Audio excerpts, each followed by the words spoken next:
ಎಲ್ಲರಿಗೂ ನಮಸ್ಕಾರ ವೀಕ್ಷಕರೇ. ಇವತ್ತು ನವರಾತ್ರಿಯ 7ನೇ ದಿನ.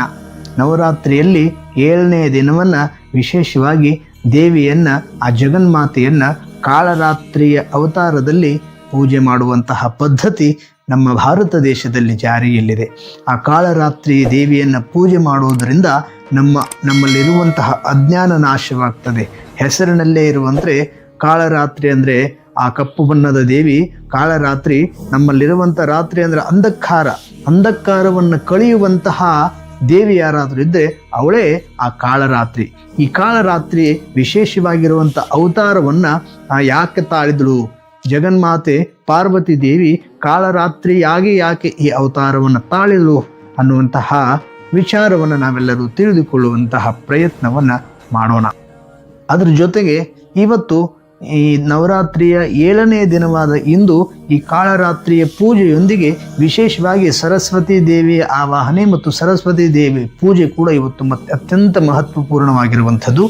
ಕಾಳರಾತ್ರಿಯ ನಾವು ಅವತಾರದಲ್ಲಿ ಅಂಧಕಾರವನ್ನು ದೂರ ಮಾಡುವಂತಹ ಅವತಾರವನ್ನು ಈ ದೇವಿ ಕಾಳರಾತ್ರಿಯ ರೂಪದಲ್ಲಿ ತಾಳಿದರೆ, ಅದೇ ಅವತಾರದಿಂದ ಈ ಸರಸ್ವತಿ ದೇವಿಯನ್ನು ನಾವು ಪೂಜೆ ಮಾಡೋದ್ರಿಂದ ವಿದ್ಯಾರ್ಥಿಗಳಲ್ಲಿರುವಂತಹ ಅಜ್ಞಾನ ನಾಶವಾಗಿ ವಿದ್ಯಾರ್ಥಿಗಳಿಗೆ ಸುಜ್ಞಾನದ ಪ್ರಾಪ್ತಿಯಾಗ್ತದೆ. ಯಾರು ಈ 7ನೆಯ ದಿನ ಸಪ್ತಮಿ ತಿಥಿಯಂದು, ಈ ನವರಾತ್ರಿಯಲ್ಲಿ ಸಪ್ತಮಿ ತಿಥಿಯಂದು ಯಾರು ಸರಸ್ವತಿಯನ್ನು ಪೂಜೆ ಮಾಡ್ತಾರೋ ಅವರೆಲ್ಲ ಮಕ್ಕಳು ಕೂಡ ಅತ್ಯಂತ ಅದ್ಭುತವಾಗಿರುವಂತಹ ಪ್ರೇರಣಾಶಕ್ತಿಯನ್ನು, ಜ್ಞಾನ ಶಕ್ತಿಯನ್ನು ಪಡೆದುಕೊಂಡು ವಿದ್ಯಾವಂತರಾಗ್ತಾರೆ ಎನ್ನುವಂತಹ ನಂಬಿಕೆ ನಮ್ಮ ಭಾರತೀಯ ಸಂಸ್ಕೃತಿಯಲ್ಲಿ ಇದೆ. ಹಾಗಾಗಿ ಎಲ್ಲರೂ ಕೂಡ ಇವತ್ತು ಸಪ್ತಮಿಯ ತಿಥಿ 7ನೇ ದಿವಸ ಈ ಕಾಳರಾತ್ರಿಯ ಅವತಾರದ ಪೂಜೆಯೊಂದಿಗೆ ತಾಯಿ ಸರಸ್ವತಿಯನ್ನು ಕೂಡ ನಾವೆಲ್ಲರೂ ಪೂಜೆ ಮಾಡೋಣ.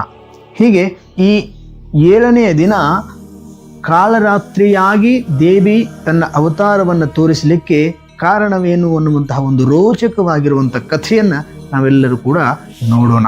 ಹಿಂದೆ ಅತ್ಯಂತ ಭಯಂಕರವಾಗಿರುವಂಥ ಇಬ್ಬರು ರಾಕ್ಷಸರು, ಶುಂಭ ಮತ್ತು ನಿಶುಂಭ ಅನ್ನುವಂಥ ಇಬ್ಬರು ರಾಕ್ಷಸರು ಏನು ಮಾಡ್ತಾರೆ ಅಂದರೆ, ಈ ದೇವಲೋಕವನ್ನು ಅಂದರೆ ಇಂದ್ರಲೋಕವನ್ನೇ ವಶಪಡಿಸಬೇಕು ಅನ್ನುವಂತಹ ಆಶೆಯಿಂದ ಹೋಗಿ ತಮ್ಮ ಅಪಾರವಾಗಿರುವಂಥ ಸೈನ್ಯದೊಂದಿಗೆ ಇಂದ್ರಲೋಕಕ್ಕೆ ಲಗ್ಗೆ ಇಟ್ಟು ಅಲ್ಲಿರುವಂತಹ ಇಂದ್ರನನ್ನೇ ಮೊದಲಾದ ಎಲ್ಲ ದೇವಾನುದೇವತೆಗಳನ್ನು ಸೋಲಿಸಿ ಆ ಇಂದ್ರಲೋಕವನ್ನು ವಶಪಡಿಸಿಕೊಂಡು ಬಿಡ್ತಾರೆ.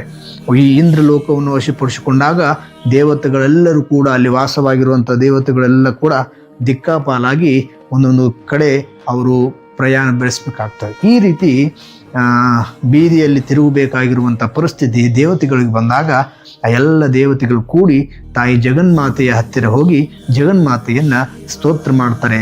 ಹೇ ಭಗವತಿ, ನಮಗೆ ಇಂತಹ ರಾಕ್ಷಸರಿಂದ ನಮ್ಮ ಸ್ವಕ್ಷೇತ್ರವನ್ನು ಬಿಟ್ಟು ಬೇರೆ ಕಡೆ ತಿರುಗುವಂತಹ ಪರಿಸ್ಥಿತಿ ನಮಗೆ ಬಂದಿದೆ. ಹಾಗಾಗಿ ನಮ್ಮ ಇಂದ್ರಲೋಕವನ್ನು ದಯಮಾಡಿ ಆ ಶುಂಭ ನಿಶುಂಭರಿಂದ ನಮಗೆ ಬಿಡಿಸಿಕೊಟ್ಟು ಮಹದುಪಕಾರವನ್ನು ಮಾಡು ತಾಯಿ ಅಂತ ಹೇಳಿ ಆ ದೇವಿಯಲ್ಲಿ ಎಲ್ಲ ದೇವಾನುದೇವತೆಗಳು ಕೇಳಿಕೊಂಡಾಗ ಆ ದೇವಿಯೇ ಅತ್ಯಂತ ಅದ್ಭುತವಾಗಿರುವಂತಹ ವಿಶೇಷ ಅವತಾರದೊಂದಿಗೆ ಈ ಶುಂಭ ನಿಶುಂಭರನ್ನು ಸಂಹಾರ ಮಾಡುವಂತಹ ಪ್ರಸಂಗವೇ ಈ ಕಾಳರಾತ್ರಿಯ ಅವತಾರ. ದೇವಿ ಈ ಶುಂಭ ನಿಶುಂಭರನ್ನು ಸಂಹಾರ ಮಾಡಲಿಕ್ಕಾಗಿ ವಿಶೇಷವಾಗಿರುವಂಥ ಚಂಡಿಕಾ ಅವತಾರದಲ್ಲಿ ಬಂದು ಈ ಶುಂಭ ನಿಶುಂಭರನ್ನು ಸಂಹಾರ ಮಾಡಲಿಕ್ಕೆ ರಣರಂಗವನ್ನು ಪ್ರವೇಶ ಮಾಡಿದಾಗ ಈ ಶುಂಭ ನಿಶುಂಭರು ಏನು ಮಾಡ್ತಾರೆ ಅಂದರೆ, ತಮ್ಮ ಸೈನ್ಯಾಧಿಕಾರಿಗಳನ್ನು, ಸೈನ್ಯದ ಮುಖ್ಯಸ್ಥರನ್ನು, ಅಂದರೆ ಅವ್ರು ಯಾರು ಇಬ್ಬರು ಅಂದರೆ ಸೈನ್ಯದ ಮುಖ್ಯಸ್ಥರು ಯಾರಂದರೆ ಚಂಡಮುಂಡರನ್ನು ಕಳಿಸ್ಕೊಡ್ತಾರೆ. ಈ ಶುಂಭ ನಿಶುಂಭರು ತಮ್ಮ ಚಂಡಮುಂಡ ಅನ್ನುವಂತಹ ಸೈನ್ಯಾಧಿಕಾರಿಗಳನ್ನು ದೇವಿಯ ಜೊತೆಗೆ ಯುದ್ಧಕ್ಕೆ ಕಳಿಸಿದಾಗ ದೇವಿ ಅತ್ಯಂತ ಭಯಂಕರವಾಗಿರುವಂತಹ ಯುದ್ಧ ಕಲೆಯೊಂದಿಗೆ ಆ ಚಂಡ ಮತ್ತು ಮುಂಡರನ್ನು ಸಂಹಾರ ಮಾಡ್ತಾಳೆ.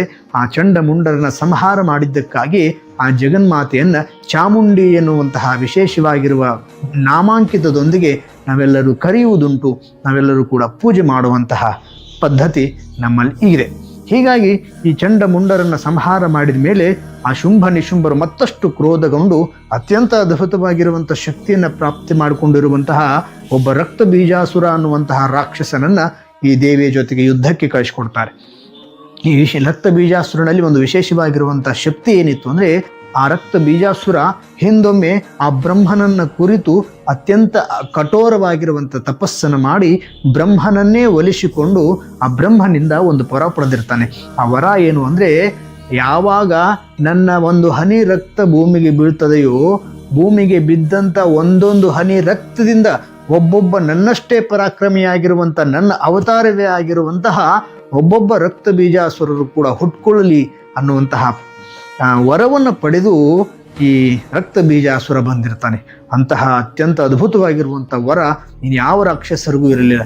ಅದಕ್ಕಾಗಿ ಶುಂಭ ನಿಶುಂಭರು ಚಿಂತನೆಯನ್ನು ಮಾಡಿ ಈ ಹೆಣ್ಣನ್ನು ಕೊಲ್ಲಲಿಕ್ಕೆ ರಕ್ತ ಬೀಜಾಸುರನೇ ಅತ್ಯಂತ ಶ್ರೇಷ್ಠ ಅಂತ ಹೇಳಿ ಅವನನ್ನು ಕಳಿಸ್ತಾರೆ. ಅತ್ಯಂತ ಘೋರವಾಗಿರುವಂತಹ ಯುದ್ಧ ಈ ದೇವಿ ಮತ್ತು ರಕ್ತ ಬೀಜಾಸುರ ನಡುವೆ ಆ ಕಾಳಿಯ ಅವತಾರವನ್ನು ದೇವಿ ಈ ರಕ್ತ ಬೀಜಾಸುರನನ್ನು ಸಂಹಾರ ಮಾಡುವಂತಹ ಸಂದರ್ಭದಲ್ಲಿ ಆ ದೇವಿ ಜಗನ್ಮಾತೆ ಕಾಳಿಕೆಯ ಅವತಾರವನ್ನು ತಾಳ್ತಾರೆ. ಅದಕ್ಕೆ ಕಾಳರಾತ್ರಿ ಅಂತ ಹೇಳಿ ಕರೆದ್ರು. ಅಂತಹ ಅತ್ಯಂತ ಘೋರವಾಗಿರುವಂತಹ ಅವತಾರದೊಂದಿಗೆ ಈ ರಕ್ತ ಬೀಜಾಸುರನೊಂದಿಗೆ ಘೋರವಾಗಿರುವಂತಹ ಯುದ್ಧ ನಡೀತದೆ. ಆ ಯುದ್ಧದಲ್ಲಿ ಅನೇಕ ಜನ ರಾಕ್ಷಸರು ಸಂಹಾರಗೊಳ್ತಾರೆ. ಅನೇಕ ಜನರು ಆ ಯುದ್ಧ ರಂಗವನ್ನು ಬಿಟ್ಟು ಈ ದೇವಿಯ ಭಯಂಕರವಾದ ರೂಪವನ್ನು ನೋಡಿ ಹೆದರಿ ಓಡಿ ಹೋಗ್ತಾರೆ.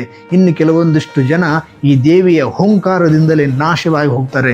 ಇನ್ನು ಕೆಲವೊಂದಿಷ್ಟು ಜನ ದೇವಿಯ ಒಂದು ಹೆಜ್ಜೆಯ ಅಪ್ಪಳಿಸುವಂತಹ ಆ ಶಬ್ದಕ್ಕೆ ಕೂಡ ಭಯಂಕರವಾಗಿ ಸತ್ತು ಹೋಗಿಬಿಡ್ತಾರೆ. ಅಂತಹ ಅನೇಕ ರಾಕ್ಷಸರು ಸತ್ತು ಹೋದರೂ ಕೂಡ ಈ ಅತ್ಯಂತ ಬ್ರಹ್ಮನನ್ನ ಕುರಿತು ತಪಸ್ಸನ್ನು ಮಾಡಿ ವರವನ್ನು ಪಡೆದಿರುವಂತಹ ಈ ರಕ್ತ ಬೀಜಾಸುರ ಮಾತ್ರ ದೇವಿಯ ಎಡೆಗೆ ಅತ್ಯಂತ ಘೋರವಾಗಿ ಬಂದು ದೇವಿಯನ್ನು ಸಂಹಾರ ಮಾಡಬೇಕು ಅನ್ನುವಂತಹ ಹುಮ್ಮಸ್ಸಿನಿಂದ ಬರುತ್ತಿರ್ತಾನೆ. ಆವಾಗ ಈ ದೇವಿ ಘೋರವಾಗಿರುವಂಥ ರೂಪದಿಂದ ಈ ರಕ್ತ ಬೀಜಾಸುರನೊಂದಿಗೆ ಯುದ್ಧ ಪ್ರಾರಂಭವಾಗ್ತದೆ. ರಕ್ತ ಬೀಜಾಸುರನನ್ನು ಎಷ್ಟೋ ಸಾರಿ ದೇವಿ ತನ್ನ ತ್ರಿಶೂಲದಿಂದ ತನ್ನ ಖಡ್ಗಗಳಿಂದ ಇರಿದು ಚುಚ್ಚಿದಾಗಲೂ ಕೂಡ ಆ ಚುಚ್ಚಿ ಅವನ ಶರೀರದಿಂದ ಬಂದಿರುವಂಥ ರಕ್ತ ಕೆಳಗೆ ಬಿದ್ದ ತಕ್ಷಣವೇ ಮತ್ತೊಬ್ಬ ರಕ್ತ ಬೀಜಾಸುರ ಹುಟ್ಕೊಳ್ತಿದ್ದ. ದೇವಿ ಒಬ್ಬ ರಕ್ತ ಬೀಜಾಸುರನ ಒಂದು ಕೈ ಕಡಿದ್ರೆ ಸಾಕು, ಆ ಕೈಯಿಂದ ನೂರಾರು ರಕ್ತ ಹನಿಗಳು ನೆಲಕ್ಕೆ ಬಿದ್ದರೆ ನೂರಾರು ಮಂದಿ ರಕ್ತ ಬೀಜಾಸುರ ಹುಟ್ಕೊಳ್ಳುವಂಥ ಪ್ರಸಂಗ ಅಲ್ಲಿ ಎದುರಾಗಿಬಿಡ್ತು. ದೇವಿಗೂ ಕೂಡ ಚಿಂತೆ ಆಯಿತು. ಅವಳು ಆಲೋಚನೆ ಮಾಡ್ತಾಳೆ, ಇಂತಹ ಘೋರವಾಗಿ ತಪಸ್ಸನ್ನು ಮಾಡಿ ಇಂತಹ ವರವನ್ನು ಪಡೆದಿರುವಂತಹ ಈ ರಕ್ತ ಬೀಜಾಸುರನನ್ನು ಹೇಗೆ ಸಂಹಾರ ಮಾಡೋದು ಅನ್ನುವಂತಹ ಚಿಂತನೆಯನ್ನು ಒಂದು ಕ್ಷಣ ಮಾಡ್ತಾಳೆ. ಆವಾಗ ದೇವಿ ಅತ್ಯದ್ಭುತವಾಗಿರುವಂತಹ ಕಾಳರಾತ್ರಿಯ ಅವತಾರದಲ್ಲಿರುವಂತಹ ದೇವಿ ತನ್ನ ನಾಲಿಗೆಯನ್ನೇ ಇಡೀ ಯುದ್ಧ ರಂಗಕ್ಕೆಲ್ಲಕ್ಕೂ ಕೂಡ ಹಾಸಿ ಬಿಡ್ತಾಳೆ. ಹಾಸಿಗೆಯಂತೆ ತನ್ನ ನಾಲಿಗೆಯನ್ನು ಹಾಸಿ ಬಿಟ್ಟಾಗ ಎಲ್ಲರೂ ಕೂಡ ರಾಕ್ಷಸರು ದೇವಿಯನ್ನು ಸಂಹಾರ ಮಾಡಬೇಕನ್ನುವಂಥ ಉದ್ದೇಶದಿಂದ ಆ ನಾಲಿಗೆಯ ಮೇಲೆ ಜಿಗಿದು ಬಂದು ದೇವಿಯನ್ನು ಕೊಲ್ಲಲಿಕ್ಕೆ ಪ್ರಾರಂಭ ಮಾಡ್ತಾರೆ. ಆ ಸಂದರ್ಭದಲ್ಲಿ ರಕ್ತ ಬೀಜಾಸುರ ಮತ್ತು ರಕ್ತ ಬೀಜನ ರಕ್ತದಿಂದ ಹುಟ್ಟಿರುವಂಥ ಅನೇಕ ಜನ ರಕ್ತ ಬೀಜಾಸುರರು ಕೂಡ ಅದೇ ನಾಲಿಗೆಯ ಮೇಲೆ ಬಂದು ದೇವಿಯನ್ನು ಸಂಹಾರ ಮಾಡಲಿಕ್ಕೆ ನೋಡ್ತಾರೆ. ಅಂತಹ ಸಂದರ್ಭದಲ್ಲಿ ದೇವಿ ತನ್ನ ನಾಲಿಗೆಯ ಮೇಲೆ ಎಲ್ಲ ಯುದ್ಧವನ್ನು ಮಾಡುತ್ತಿರುವಂತಹ ಎಲ್ಲ ರಾಕ್ಷಸರನ್ನು ಅಲ್ಲೇ ಸಂಹಾರ ಮಾಡ್ತಿದ್ದು, ಅವರ ಶರೀರದಿಂದ ಬಿದ್ದಿರುವಂಥ ರಕ್ತದಿಂದ ಹುಟ್ಕೊಂಡಿರುವಂತಹ ಎಲ್ಲ ರಕ್ತ ಬೀಜಾಸುರನನ್ನು ನಾಶ ಮಾಡ್ತಾಳೆ. ಯಾಕಂದರೆ ಅವರ ರಕ್ತ ಭೂಮಿಗೆ ಬಿದ್ದರೆ ಮಾತ್ರ ಅವರು ಉತ್ಪತ್ತಿ ಆಗ್ತಿರ್ತದೆ. ದೇವಿಯ ನಾಲಿಗೆಯ ಮೇಲೆ ಬಿದ್ದಾಗ ಅವರ ರಕ್ತ ಬೀಜಾಸುರ ಉತ್ಪತ್ತಿ ಆಗುವುದಿಲ್ಲ. ಹಾಗಾಗಿ ಎಲ್ಲರನ್ನು ನಾಶ ಮಾಡಿ ಪ್ರಧಾನವಾಗಿರುವಂಥ ರಕ್ತ ಬೀಜಾಸುರನನ್ನು ಕೂಡ ಅವನ ರುಂಡವನ್ನು ಹಾರಿಸಿ ಅವನ ರಕ್ತ ನೆಲಕ್ಕೆ ಬೀಳದಂತೆ ಆ ರಕ್ತವೆಲ್ಲವನ್ನು ಕುಡಿದು ಆ ರಕ್ತ ಬೀಜಾಸುರನನ್ನು ನಾಶ ಮಾಡಿಬಿಡ್ತಾಳೆ. ಈ ರೀತಿ ಅತ್ಯಂತ ಘೋರವಾಗಿ ಕಾಳಿಕೆಯ ರೂಪದಲ್ಲಿ ಈ ರಕ್ತ ಬೀಜಾಸುರನನ್ನು ದೇವಿ ನಾಶ ಮಾಡ್ತಾಳೆ. ಹೀಗೆ ಈ ರಕ್ತ ಬೀಜಾಸುರನನ್ನು ಕಳಿಸಿರುವಂಥ ಈ ಶುಂಭ ನಿಶುಂಭರು ಕೂಡ ಈ ಯುದ್ಧವನ್ನು ನೋಡಿ ಭಯಭೀತರಾಗ್ತಾರೆ. ಆದರೂ ಕೂಡ ಅವರಲ್ಲಿರುವಂತಹ ಪರಾಕ್ರಮ ಕೂಡ ವಿಶೇಷವಾಗಿರುವಂಥದ್ದು. ಇವರು 3 ಜನ ಸತ್ರು ಪರವಾಗಿಲ್ಲ, ನಾವಿಬ್ಬರು ಅಣ್ಣ ತಮ್ಮ ಇದ್ದೇವಲ್ಲ, ಶುಂಭ ನಿಶುಂಭ ನಾವಿಬ್ಬರು ಕೂಡ ಇವಳನ್ನು ಸಂಹಾರ ಮಾಡಿಯೇ ತೀರೋಣ ಅನ್ನುವಂತಹ ಹುಮ್ಮಸ್ಸಿನಿಂದ ಇಬ್ಬರೂ ಕೂಡ ಯುದ್ಧ ರಂಗಕ್ಕೆ ಜಿಗಿತಾರೆ. ಯುದ್ಧದಲ್ಲಿ ಅನೇಕವಾಗಿರುವಂತಹ ಯುದ್ಧಗಳನ್ನು, ಅನೇಕ ಶೈಲಿಯ ಯುದ್ಧಗಳನ್ನು ಅಲ್ಲಿ ಪ್ರಯೋಗ ಮಾಡಿದರೂ ಕೂಡ ಆ ದೇವಿಯನ್ನು ಸೋಲಿಸಲಿಕ್ಕೆ ಇವರಿಗೆ ಸಾಧ್ಯವಾಗುವುದಿಲ್ಲ.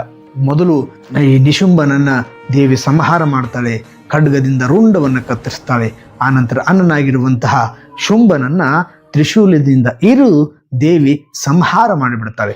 ಈ ಘೋರವಾಗಿರುವಂಥ ಯುದ್ಧದಲ್ಲಿ ಶುಂಭ ನಿಶುಂಭ ರಕ್ತ ಬೀಜಾಸುರ ಮತ್ತು ಚಂಡಮುಂಡ ಅನ್ನುವಂಥ ಎಲ್ಲ ರಾಕ್ಷಸರು ಕೂಡ ನಾಶವಾದಾಗ ಎಲ್ಲ ದೇವಾನುದೇವತೆಗಳು ಅತ್ಯಂತ ಖುಷಿಯಿಂದ ದೇವಿಯನ್ನು ಸ್ತೋತ್ರ ಮಾಡ್ತಾರೆ. ಆ ದೇವಿಗೆ ವಂದನೆಗಳನ್ನು ಸಲ್ಲಿಸ್ತಾರೆ, ಆ ದೇವಿಗೆ ನಮನಗಳನ್ನು ಸಲ್ಲಿಸ್ತಾರೆ.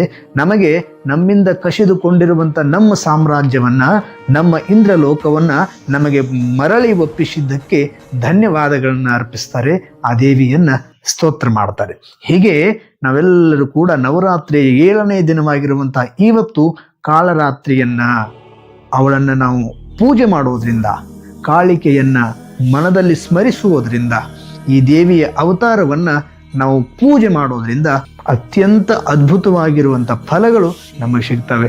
ನಮ್ಮಲ್ಲಿರುವಂತಹ ಅಂತರಂಗದಲ್ಲಿರುವಂತಹ ಅನೇಕ ಶುಂಭ ನಿಶುಂಭ ಚಂಡ ಮುಂಡ ರಕ್ತ ಬೀಜಾಸುರಂಥ ಅನೇಕ ದುಷ್ಟ ಶಕ್ತಿಗಳು ಕೂಡ ನಮ್ಮಲ್ಲಿರುವಂತಹ ದುರ್ಬುದ್ಧಿಗಳು ಕೂಡ ನಮ್ಮಲ್ಲಿರುವಂಥ ಎಲ್ಲ ಬುದ್ಧಿಗಳು ದುರ್ಬುದ್ಧಿಗಳ ನಾಶವಾಗಿ ಜ್ಞಾನದ ಸಂಕೇತವಾಗಿರುವಂತಹ ಸರಸ್ವತಿಯ ಆಶೀರ್ವಾದ ನಮ್ಮ ಮೇಲಾಗ್ತದೆ. ಹಾಗಾಗಿ ಈ ಕಾಳಿಕೆಯ ಅವತಾರವನ್ನು, ಈ ಕಾಳರಾತ್ರಿಯ ಅವತಾರವನ್ನು ನಾವೆಲ್ಲರೂ ಕೂಡ 7ನೇ ದಿನ ಪೂಜೆ ಮಾಡೋಣ. ಅದರ ಜೊತೆಗೆ ಸರಸ್ವತಿ ಪೂಜೆಯನ್ನು ಮಾಡೋಣ. ಎಲ್ಲರೂ ಕೂಡ ಅಜ್ಞಾನ ಅಂಧಕಾರದಿಂದ ಮೋಕ್ಷವನ್ನು ಪಡೆದು ಸುಜ್ಞಾನದಿಂದ ಜ್ಯೋತಿಯೆಡೆಗೆ ಸಾಗುವಂತಹ ಪ್ರಯತ್ನವನ್ನು ಈ ಮೂಲಕ ಮಾಡೋಣ. ವೀಕ್ಷಕರೇ, ಎಲ್ಲರೂ ಕೂಡ ಈ ಕಾಳರಾತ್ರಿಯ ಅವತಾರದಲ್ಲಿರುವಂತಹ ದೇವಿಯನ್ನು ನಾವೆಲ್ಲರೂ ಕೂಡ ಸ್ಮರಿಸಬೇಕಾಗಿದ್ರೆ ಈ ಒಂದು ಮಂತ್ರವನ್ನು ಉಚ್ಚಾರ ಮಾಡುವುದರ ಮುಖಾಂತರ ದೇವಿಯನ್ನು ಸ್ಮರಿಸೋಣ. ವಾಮಪಾದೋಲ್ಲಸಲ್ಲೋಹಲತಾ ಕಂಟಕಭೂಷಣ ವರ್ಧನ ಮೂರ್ಧಧ್ವಜ ಕೃಷ್ಣ ಕಾಳರಾತ್ರಿ ಭಯಂಕರಿ.